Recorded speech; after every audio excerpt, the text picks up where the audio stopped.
So this is Stalked by My Patient, and no, it's nothing to do with the Stalked by My Doctor franchise. While yes, the people who made this may well have been attempting to piggyback off the success of Stalked by My Doctor, it's not like a Marvel film where everything has to be tied in, and it's just a matter of time before we get Doctor versus Patient, the stalk-off. This is a standalone film. So we start with this woman, Monica, who's packing her bags in a hurry and on the phone to a friend saying she can't wait to see them. There's a knock on the door and it's Greg, who said he's come to apologise and that he's got something really important to tell her. Even though she's making it obvious she wants him to leave, he's asking her to marry him. Cut to a restaurant and we meet this couple. This is Dr. Hilary Pincer. The credits have it as Penzer, but come on. Dr. Pincer speaking. Pincer.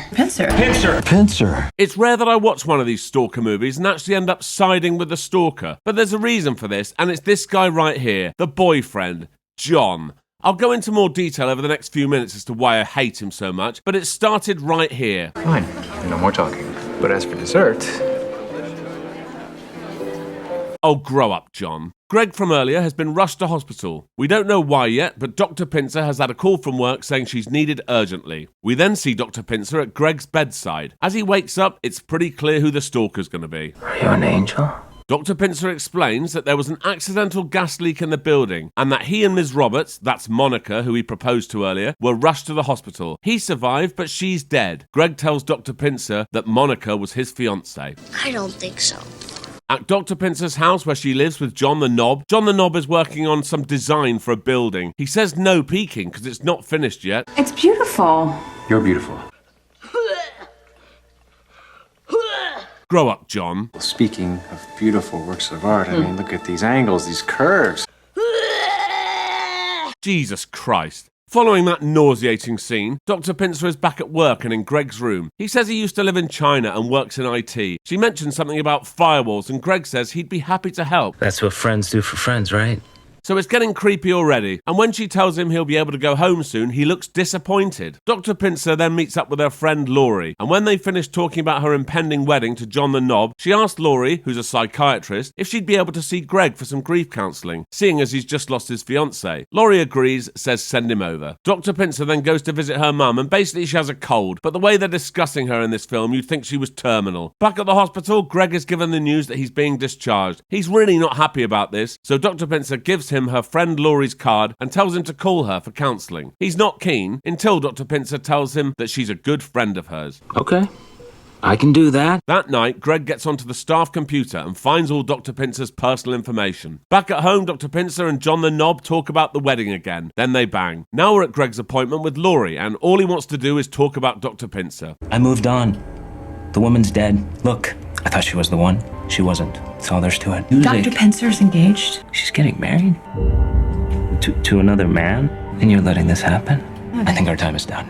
As she leaves her office, Laurie is leaving a message for Dr. Pincer saying they need to discuss Greg. But look, there's a car aimed at her, and oh, it's run her over. Greg has then come to the hospital and is giving Detective Meadows the details of the car he saw. He tries to engage in chat with Dr. Pincer, but she says she can't because it's been a rough night and accidentally drops in that her mum's not well. When she gets home, the garage door is broken. John the Knob is telling his boss, Mr. Richards, that everything is ready for the big presentation. I'd like to know why John the Knob is dressed like this when he only works from home, but never mind. It turns out the big reveal of John the Knob's building design is going to take place at their house because Mr. Richards feels that Dr. Pincer will impress the clients. Greg is obviously watching through the window. The next day, he's pulled up outside Dr. Pincer's mum's house, and it would seem her mum has received flowers and balloons from John the Knob, as the card with them says, from your future son-in-law. When Dr. Pincer calls John the Knob to say thanks for the flowers, he says he knows nothing about them. I can't actually believe how long it's taking people in this film to put two and two together, but believe me, it only gets worse. Dr. Pincer goes round to check on Laurie and asks what she wanted to tell her about Greg, but she can't remember anything. Then Dr. Pincer gets a call from Greg asking about Laurie. He says he found out online that she's been discharged. Greg is now in full creep mode and asks if her mum liked the flowers. Dr. Pincer has a few questions for Greg, such as how he knew she was ill, how he knew her address, and why he wrote from your future son-in-law on the card.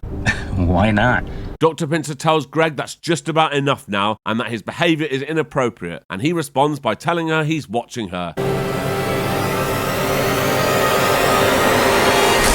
As an IT specialist, he's managed to hack into John the Knob's laptop and is now able to watch him and listen to him through his webcam. John the Knob calls Cayman Electronics to have the IT person come round as soon as possible. Conveniently, Greg used to work for Cayman Electronics, so he shows up at John the Knob's door posing as a current employee.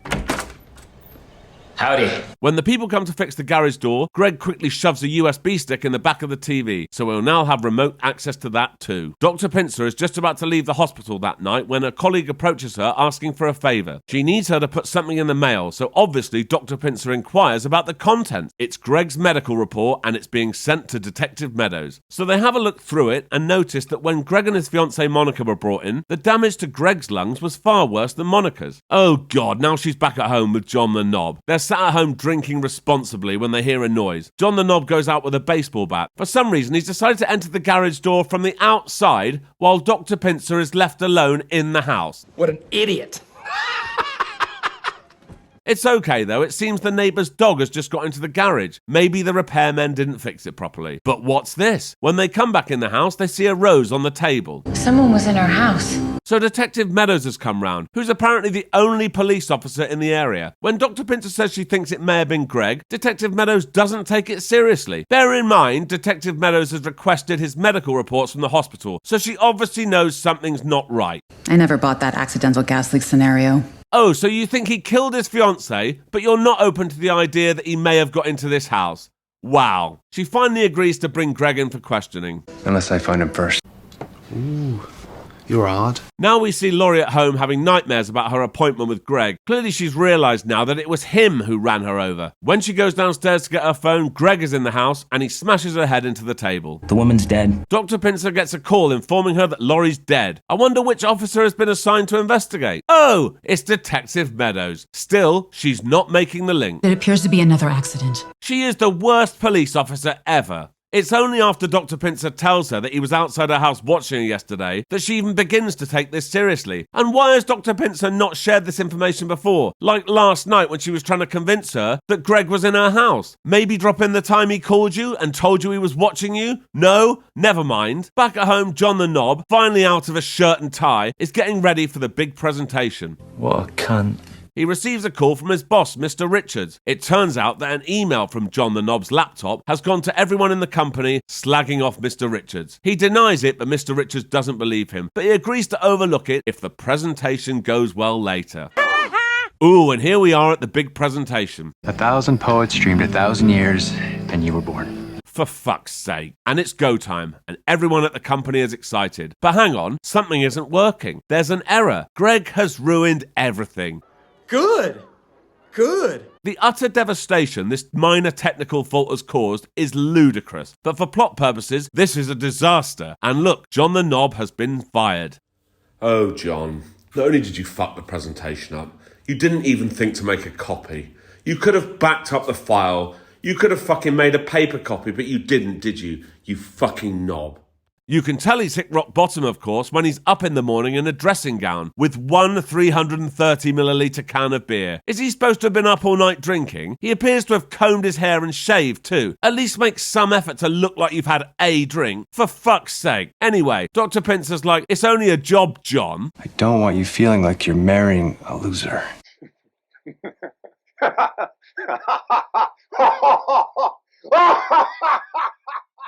Once again, even though these two both know that someone has been deliberately sabotaging John the Knob's career, they still don't make the link to Greg, until he tells her about the IT guy who came round the other day. What IT guy?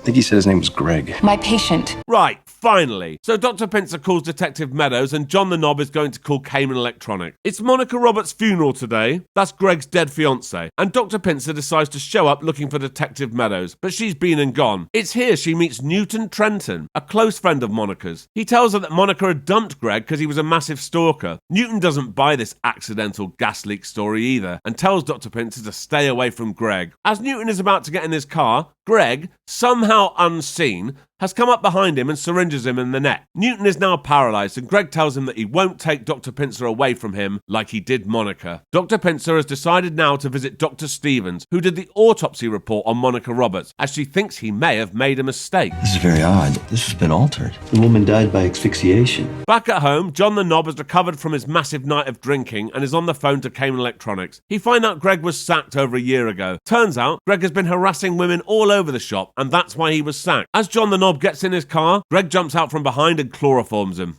Good. At the hospital, Dr. Pincer gets a video call from Greg. He admits to all the stalking and murders, so she calls Detective Meadows. Meadows tells her to give her the details of the terminal she was on when he called her, and they can trace it. On her way out, Dr. Pincer sees Newton being brought in. He's paralyzed and can't talk, but by blinking, he tells Dr. Pincer that Greg did this. Oh, I see. Next, she gets a call from her mum to say thanks for the male nurse she sent round to take care of her. Yes, the nurse is Greg, and he tells Dr. Pincer to come round or he'll hurt her mum. When she arrives, Greg has laid out rose petals for her. She starts playing along with Greg's fantasy, even when he reveals he's killed John the Knob. I just bet that he's looking down on us right now, giving us his blessing. When Greg gets down on one knee to propose, Dr. Pincer gets him in the neck with a syringe, and he's paralyzed. Detective Meadows shows up to make the arrest, but oh god, she saved John the Knob.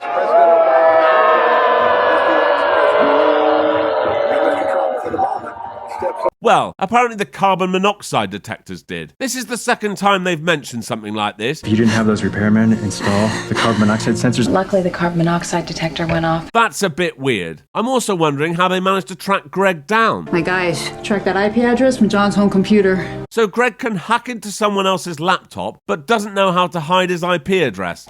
Good at computers, remember? Brilliant. So later on, the sickening couple have got married. John the Knob has been made a partner at work, and now they're talking about having kids. Fuck off. Greg, on the other hand, has also found love at the psychiatric hospital where he's being held. Not sure why, knowing Greg's history, they'd let a young, attractive female nurse anywhere near him. But anyway, until next time. Thank you for watching. If you enjoyed this, please like and subscribe, and check out this other video. Thank you.